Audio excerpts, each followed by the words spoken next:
Refraction of light. Refraction of light पहले बोलते ही इसको हर एक को समझ में आ जाना रिफ्रैक्शन ऑफ लाइट है क्या। तो जब भी हमारे पास ये पहला मीडियम है, इसको अपन क्या बोलते हैं, कौन सा मीडियम, एरर मीडियम, और दूसरा वाला मीडियम कौन सा मीडियम, और डेंसर यहाँ पर मीडियम है हमारे पास। देखो बेटा इधर रेरर मीडियम है, डेंसर मीडियम है। रेरर डेंसर के बारे में पिछले चैप्टर में पढ़े थे, the medium in which particles are free to move, that is rarer, and the particles are not free to move, जो हमारा डेंसर। सपोज करो यहाँ पर कंसीडर करो ये मीडियम 1 है, इसका नाम रख दो मीडियम 1, इसका नाम रख दो मीडियम 2, ठीक है। दो मीडियम है हमारे पास।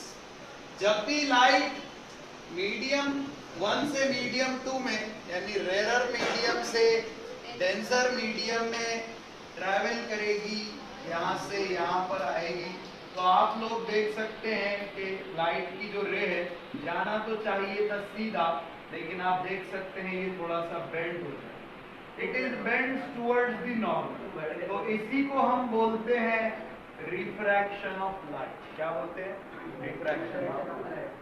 आपको डेफिनेशन पूछे तो क्या बोलेंगे आप, when light ray enter from rarer medium to denser medium, it bends towards the north, it bends towards the north, this is called refraction of light. ये ऑलरेडी हमने पहले भी पढ़ा। अब बच्चों रिफ्रैक्शन ऑफ लाइट को समझने के लिए हम यहाँ पर सपोज करेंगे ए बी एंड डी दो इंसिडेंट रेज, जैसा कि आप देख सकते हैं दो इंसिडेंट रेज है जो यहाँ से निकल के सीधा नीचे तक आए, और फिर आप देख सकते हैं incident ray A B enter किया सेकंड मीडियम में, जो कि बन गया आगे रिफ्रैक्टेड रे बी। ये ऐसा के इधर रिफ्रैक्ट हो गया, ये ऐसा के इधर। नाम रख दिए डायरेक्टली हमने, एक्स वाई हमारा रिफ्रैक्टिंग सरफेस है, and A B D incident wavefront, इसको इंसिडेंट रेज बोलेंगे हम, और बी सी ई एफ को बोलेंगे रिफ्रैक्टेड रेज। इसके अलावा एंगल आई जो है, जैसे रिफ्लेक्शन में बोले वैसे यहाँ पर भी ये है एंगल ऑफ इंसिडेंस, और रिफ्रैक्शन एंगल ये हमारा आर एंगल ऑफ रिफ्रैक्शन। इसके बाद बीजी जो है, बीजी जैसे हमने पढ़े थे कि भाई सेम पॉइंट्स को जो मिलाने वाली सरफेस है उसको हम बोलते हुए, तो यहाँ पर भी सेम फेस, यहाँ पर पॉइंट दोनों सेम फेस। ऐसे ही आप देख सकते हैं ये दोनों को मिला ये वेव फ्रंट बनेगा, यहाँ के दो सेम मिला ये वेव फ्रंट बनेगा। ऐसे ही बच्चों यहाँ पर लास्ट हम बनाते हुए अगर आए तो ये हमारा लास्ट वेव फ्रंट इंसिडेंट का बनेगा, तो ये बन सकता है इंसिडेंट वेव फ्रंट बीजी। अब यहाँ से बी जो रे है हमारी ए बी, ये रिफ्रैक्ट हो गई। अब जो इसके बाद ये बी से एच आई, यहाँ से आई इधर जी से ई तक, यहाँ पर हमारी डी ई रे पहुंची। अब यहाँ पे देखेंगे तो फिर से यहाँ पर सेम फेस के पॉइंट मिले, सेम फेस के पॉइंट जहाँ मिलते हैं उसको हम बोलते हैं वेव फ्रंट। तो EH को हमने बोल दिए रिफ्रैक्टेड वेव फ्रंट, क्योंकि रिफ्रैक्शन के बाद हुआ है। तो इस तरीके से नाम देके फिगर भी क्वेश्चन में पूछ सकता आपको, आप बना। अब आप बोलेंगे ये एंगल आई क्यों हुआ और ये आर क्यों, ये ज्योमेट्री के हिसाब से हमने लिए। कैसा, थोड़ा एकदम बेसिक कंसेप्ट से मैं आपको बता दूंगा कि ये तो आई है, ठीक है, इंसिडेंस है, लेकिन ये आई क्यों हुआ, और ये तो आर रिफ्रैक्शन का है, लेकिन ये आर क्यों। तो आप सबको मालूम है, सबसे पहली बात तो कि किसी भी ट्राइंगल को आप अगर देखते हैं तो कोई भी राइट एंगल ट्राइंगल को जब देखते हैं तो उसमें एक तो एंगल 90 का होता है, और बचे वाले जो दो एंगल होते हैं वो मिला के 90 का होता है कि टोटल एक ट्राइंगल में टोटल कितना होता है, मेजर ऑफ ऑल एंगल 180, यानी तमाम जो एंगल्स है, जाविये है, उनका जो मजमुआ है पैमाइश का, यानी sum of all measure of all angles कितना होता है 180। तो एक तो 90 हो जाता, बचे वाले दो मिला के 90 होते। राइट एंगल ट्राइंगल में हमको मालूम है इसके बाद दूसरी जो चीज है यहाँ पर हमको ये भी मालूम है, ये जब हम देखेंगे तो ये भी कितना बन रहा है 90 डिग्री। तो हम यही दो केस इस्तेमाल करके प्रूफ करेंगे कि ये वाला जो एंगल है ये आई है और ये वाला जो एंगल है आर। सबसे पहले बच्चों ये बीजीई जो ट्राइंगल है ये थोड़ा रफ वर्क है, इसको एग्जाम में आंसर में नहीं भी लिखे तो चलेगा। ट्राइंगल बीजीई को देखिए, ट्राइंगल बीजीई नजर आ रहा है सबको और 90 डिग्री नजर आ रहा है कहां पर, एंगल। इसका मतलब सपोज करो तो भी जरा इसका नाम आपको रख देंगे x, इसका नाम रख देंगे y। एक हम समझने के लिए इसका नाम x रखे, इसका नाम y रखे, तो हमको यहाँ देख के समझ में आ गया कि x और y, angle x angle y मिला के कितना हो जाएगा 90, क्योंकि पूरा 180 होता है, ये 90 हो गया, तो बचे वाले दो मिला के क्या हो जाएगा। ये एक बात। दूसरी बात यहाँ देख सकते हैं आप, ये भी पूरा मिला के क्या होगा 90, और ये दो कौन कौन है एंगल, एक तो I है दूसरा Y, ये कॉम्प्लीमेंट्री एंगल है, दोनों 90 होते, तो हम बोलेंगे angle I plus angle Y मिला के 90 होता है। अब जरा ध्यान से देखेंगे, ये दो भी 90, ये दो मिला के भी 90, यानी ये दोनों एक दूसरे के इक्वल है, इसलिए आप बोल सकते angle x plus angle y equal हो जाएगा angle I plus angle y। Angle y cut गया, यानी एंगल x किसके इक्वल आ गया, I के। ये आपको समझने के लिए था, अच्छे से याद कर लेना है, और एग्जाम में डायरेक्ट भी आप ये एंगल I बताए तो कोई प्रॉब्लम नहीं। जिस तरह से ऊपर के ट्राइंगल में ये I लाए, नीचे के ट्राइंगल में भी ये 90 और ये दोनों मिला के 90, ये वाला कॉमन कट जाएगा, तो ये आप तो ये भी आप, इस तरीके से आप बता सकते हैं। चलिए तो बढ़ते हैं हम हमारे लॉज ऑफ रिफ्रैक्शन का जो हमको प्रूफ देना है। रिफ्लेक्शन ऑफ लाइट वाले डेफिनेशन बोल देना, फिगर बना के। कल हमने जो रिफ्लेक्शन में देखे थे तो हम बोले थे लाइट जा रही है टकरा के वापस उसी मीडियम में आ रही, तो लाइट की स्पीड एयर में ही देखे तो एयर में, यानी सेम मीडियम है, हमने बोले कि वेलोसिटी c जैसा की वैसा, दोनों में भी ct ले लिए थे हम, लेकिन यहाँ पर जो है मीडियम चेंज हो गया। मीडियम क्या होगा, तो सपोज करो यहाँ मीडियम की वेलोसिटी c1 और नीचे सेकंड मीडियम की वेलोसिटी क्या है c2, दोनों मीडियम की वेलोसिटी c1 इसकी c2 इसकी, सपोज करके, क्योंकि दोनों मीडियम अलग है, जाहिर सी बात है जब मीडियम चेंज होता तो वेलोसिटी चेंज हो जाती है और वेवलेंथ चेंज हो जाती है। ऐसा L1 में बेसिक में हमने देखे थे। फ्रीक्वेंसी चेंज नहीं होती, ऐसा MCQ भी आपको आ सकता है। चलिए तो सबसे पहले हम यहाँ पर देखेंगे ट्राइंगल BGE में, आपके सामने है, देख सकते हैं आप ट्राइंगल BGE नजर आ रहा है सबको। ट्राइंगल BGE कहाँ पर है, BGE देखिए ट्राइंगल BGE। ट्राइंगल BGE में हमको बोलो कि डिस्टेंस का जो फॉर्मूला हमने कल पढ़े थे, डिस्टेंस का या फिर आप बोल सकते हैं डिस्प्लेसमेंट का, वो पढ़े थे CT। क्या पढ़े थे, CT बेसिक फॉर्मूला है। अब डिस्प्लेसमेंट जब हम इस रे ऑफ लाइट का देखेंगे तो आप देख सकते हैं जब ये G से कहाँ पहुंचा, E पे पहुंचा, G से कहाँ पर पहुंचा, E पर पहुंचा, तो हम बोलेंगे डिस्प्लेसमेंट GE। वेलोसिटी कितनी है पहले मीडियम में इसकी, c1 है, और टाइम तो लगा t, इसको दे दो इक्वेशन नंबर। जितने टाइम में g हमारा E तक पहुंचा उतने ही टाइम में B कहां पर, H तक पहुंचा, यानी टाइम सेम है इसका यहाँ पहुंचने का, इसका यहाँ सेम। नीचे के ट्राइंगल में यानी कि इन ट्राइंगल HEB में हम जब देखेंगे तो ये सेम फॉर्मूला जब हम अप्लाई करेंगे तो डिस्प्लेसमेंट की जगह लिखेंगे ph, वेलोसिटी सेकंड मीडियम में क्या है c2 है, और टाइम जैसा कि वैसा t। इक्वेशन नंबर इसको देखिए, ये तो हमने ले लिए इक्वेशन 1। तो दोनों ट्राइंगल में देख के हमने वैल्यू लेकर आए GE की और वैल्यू लेकर आए pH।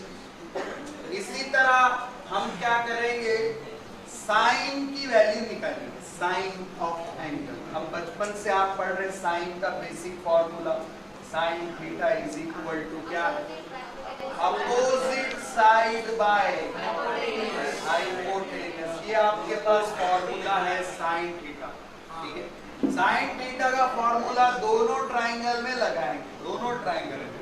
चलिए साथ साथ बोलिए।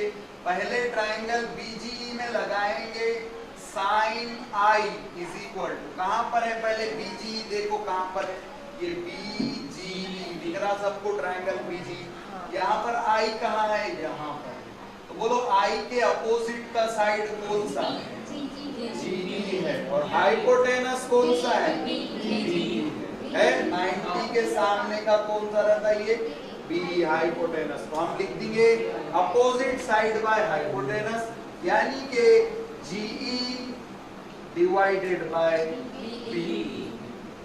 ये हमने ले लिए साइन आई का फॉर्मूला। सेम नीचे के ट्राइंगल HEB में देखिए, यहां पर देख के बोलेंगे साइन आर का फॉर्मूला, क्योंकि यहां पर एंगल आपके सामने है आर।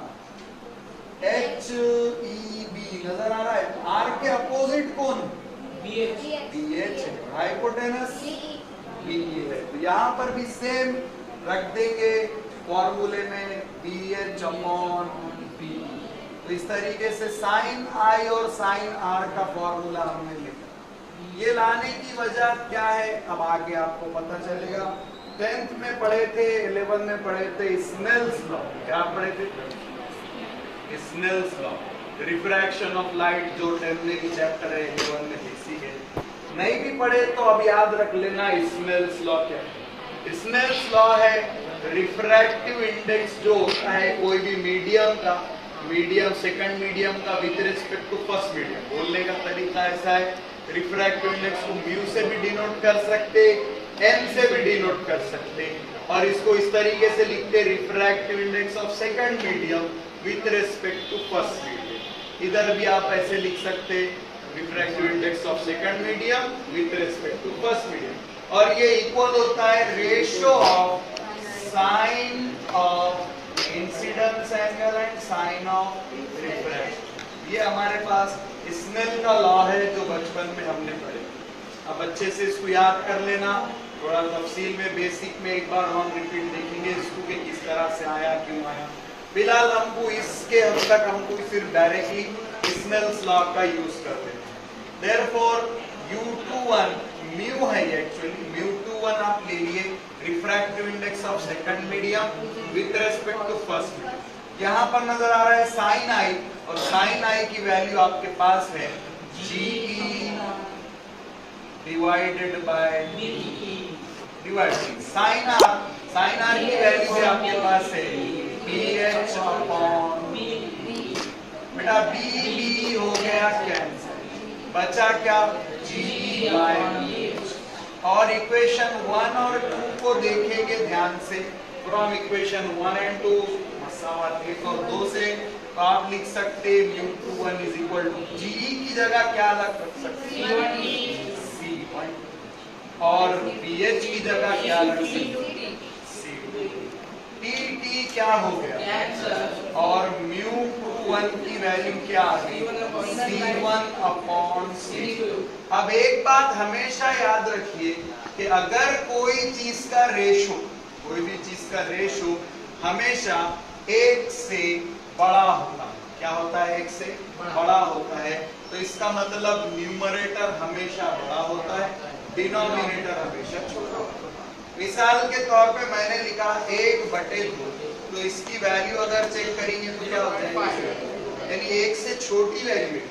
अगर न्यूमरेटर छोटा डिनोमिनेटर बड़ा, नीचे वाला बड़ा रहा तो वैल्यू छोटी हो जाएगी, इनवर्स हो जाएगा। और अगर उल्टा लिखे 2/1 तो इसकी वैल्यू बड़ी हो जाएगी। यानी जब भी न्यूमरेटर बड़ा रहेगा तो आंसर 1 से बड़ा रहेगा। और हमको मालूम है रिफ्रैक्टिव इंडेक्स जो होता है ये हमेशा जो भी डेंसर मीडियम का with respect to rare medium होता है ये हमेशा 1 से बड़ा होता है। एयर प्योर जो एयर है हमारे पास वैक्यूम है उसके लिए 1 होता है, लेकिन हमेशा दूसरे मीडियम जितने भी है सबके लिए वैल्यू क्या होती है, इसकी 1 से ज्यादा होती है।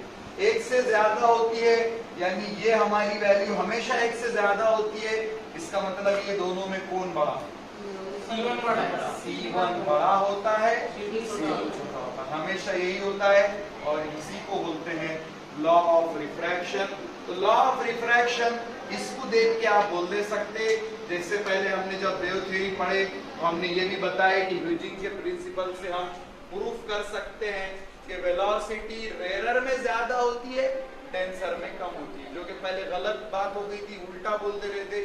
उसको सही करके वेव थ्योरी से प्रूफ करें कि हमारे पास C1 बड़ा होता है, C2 छोटा होता है। कैसा करें तो ये इसके सामने प्रूफ है, आपके सामने पूरा इस तरीके से आप प्रूफ कर सकते कि velocity of light in rare medium is always greater than velocity of light in denser medium. तो इसी के साथ ये पहला जो 3 पॉइंट हमको लिखना है लॉज ऑफ रिफ्रैक्शन लिख के लास्ट में 3 पॉइंट यही है। पहला तो यही है कि velocity of light in rare medium is always greater than velocity of light in denser medium. दूसरा पॉइंट जैसा कल रिफ्लेक्शन में बोले सेम रिपीट, क्या था, इंसिडेंट रे एंड रिफ्रैक्टेड रे lies opposite side of the normal. Normal के दो अपोजिट साइड होते हैं, रिफ्लेक्शन में भी सेम, रिफ्रैक्शन में भी सेम है, खाली बोलने के हद तक रिफ्लेक्शन रिफ्रैक्शन बोलना, पूरा अपना डायलॉग सेम ही। तीसरी बात, इंसिडेंट रे, नॉर्मल, रिफ्रैक्टेड रे, इधर देखो इधर देखो, आर इन सेम प्लेन। ये सब कैसे रहेंगे, lies in a same plane, एक ही प्लेन में रहेंगे। जैसा कल हमने देखे थे एक ही मुस्तवी में वाक़े होंगे, वैसे ही एक ही प्लेन में ये रहेंगे। तो इस तरीके से 3 लॉ हम बोल देना वर्डिंग में।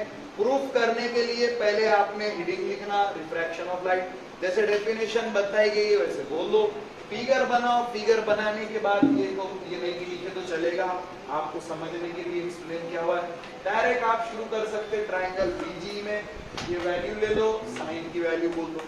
इसको भी आप चाहे तो इक्वेशन 2, इसको इक्वेशन 3, 4 देके सबका नाम भी मेंशन कर सकते, अदरवाइज डायरेक्ट भी यूज कर सकते। बिस्मिल्लाह बता के वैल्यू पुट करेंगे, ये प्रूफ हो गया। इसके बाद बोल देना therefore C1 is greater than C2, और लास्ट में 3 लॉज ऑफ रिफ्रैक्शन हेडिंग डाल के 3 पॉइंट लिख देंगे तो आपको पूरे मार्क्स मिल जाएंगे। इंपॉर्टेंट क्वेश्चन है, एग्जाम में आ सकता है।